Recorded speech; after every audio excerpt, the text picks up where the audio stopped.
So here we are in Ladakh, above the capital, Leh, looking out at the Shanti Stupa. So right now we're at the fort, and below us is the Gompa. It's the monastery with the temple and shrines.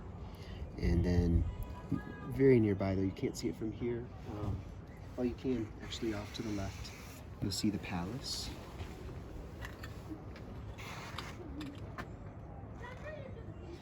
And then over across to the left, you're going to see sand blowing up on the mountains.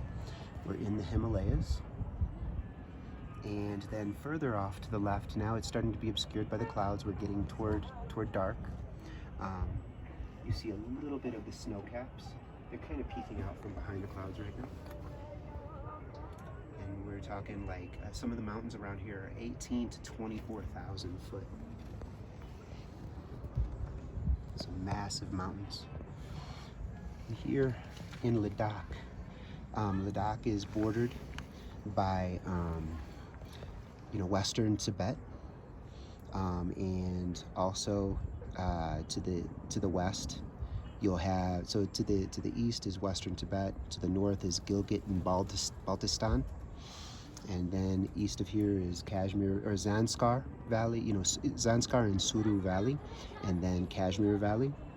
So we're very near the Karakoram Mountains. Like if we cross over Ladakh, it means La means pass, and Dak is land of, so it's land of passes. This is a land with massive mountain passes. Many of them are over 14,000, 15,000 foot tall. For instance, if you want to go to the beautiful Pangong Tso lake that's on the border with Tibet, I think about 1/3 is in Ladakh, so under Indian control, and then the other 2/3 are under CCP control in Tibet. And you have to go over the Khardung law, which I believe it's 18,350 foot tall. I went over that years ago, and man, talk about breathless when you get to the top. It's one of the highest motorable roads in the entire world. So there are a number of massive passes, motorable passes you can go over. That's not to mention the trekking, and there's world-class trekking in this area as well. This is a very ancient land. Ladakh, I forgot to mention south of here is Lahore and Spiti. It's now in Himachal Pradesh. In older times, this area had control of not only Ladakh but Gilgit.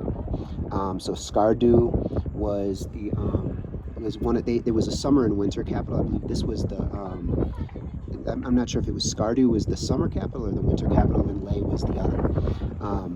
And then they controlled that area of western Tibet, which also this area was under a lot of Kashmiri Buddhist influence that then became Tibetan Buddhist, Vajrayana. And they also controlled Lahore and Spiti, which is one of the most incredible, beautiful drives I've ever been on. It was kind of nerve-wracking as well. I remember the buses, they had pieces, they had like things that were connected by bamboo underneath. It kind of blew my mind. But the drivers on the buses handled it very well. This is a stunning area. Ladakh is somewhere in the range of 40% Tibetan Buddhist in religion, and then about 46% or so Muslim.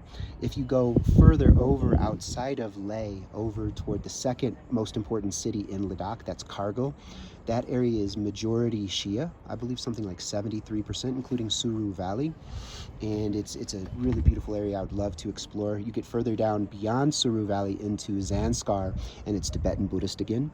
My understanding, there's maybe about a certain percent, maybe 10-12% is Hindu, and then another 10% or so is Christian and other traditions.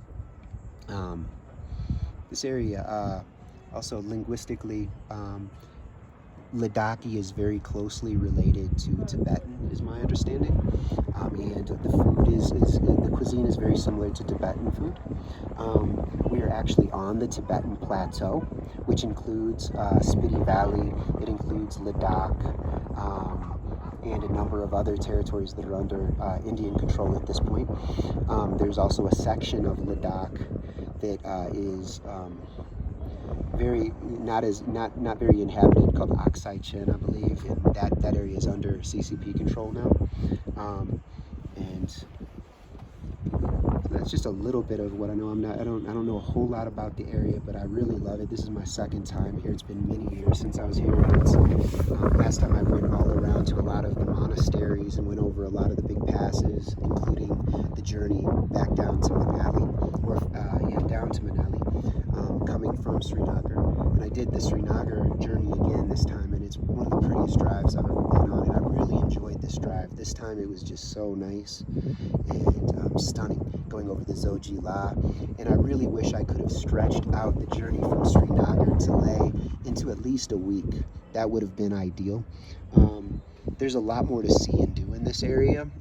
It's funny because I'm just now getting acclimatized, and it takes a couple days. And at least it's kind of from Srinagar, you're already gradually adjusting. And if you can stretch it out a bit, then it's going to be even better.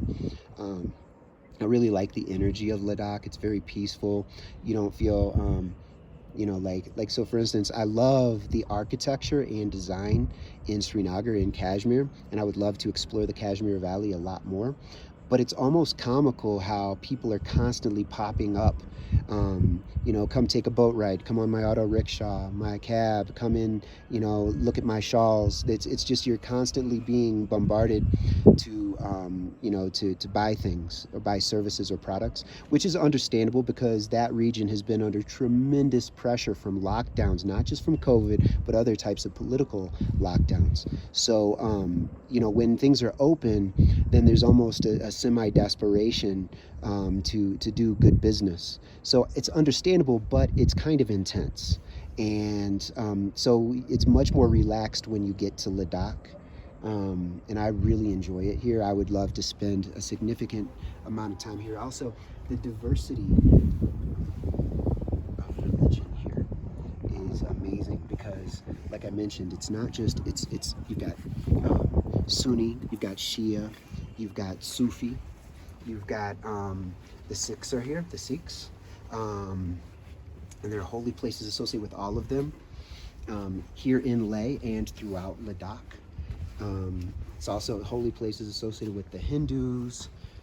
There are a number of churches here, going back at least over 100 years, back to the days of the British Raj.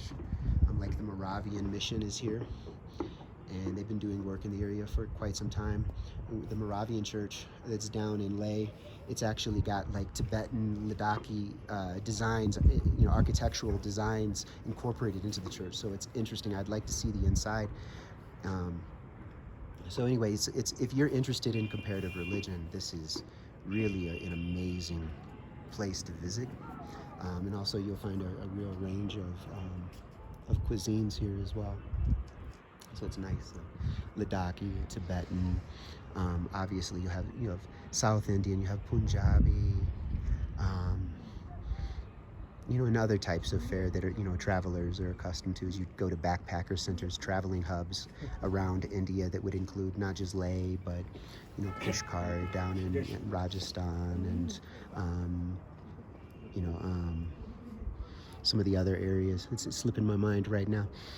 It's been a long day. Oh, by the way, with acclimatization, sometimes sleeplessness accompanies that. So since we've been here, it's been like really intense journey just to get to Srinagar, and then a long journey to Leh, and then a couple days of adjusting. And unfortunately, we're going to we've got a little bit longer, and then we're going to have to leave. But this is a place I would definitely come back to again, without a doubt. I really appreciate it here. So I just wanted to give you a little indication of all of the beauty and the excellence of Leh, of Ladakh, of the Jammu and Kashmir region. It would be so amazing to go into Tibet itself, to the old Kashmiri and Ladakhi influenced areas of Western Tibet, as well as to go up into Gilgit and Baltistan and Hunza over in Pakistan, just to get a sense of the culture, the religions, the cuisines. And here we are, coming into Maghrib, So here's the Adhan. With that, we'll go ahead and sign off.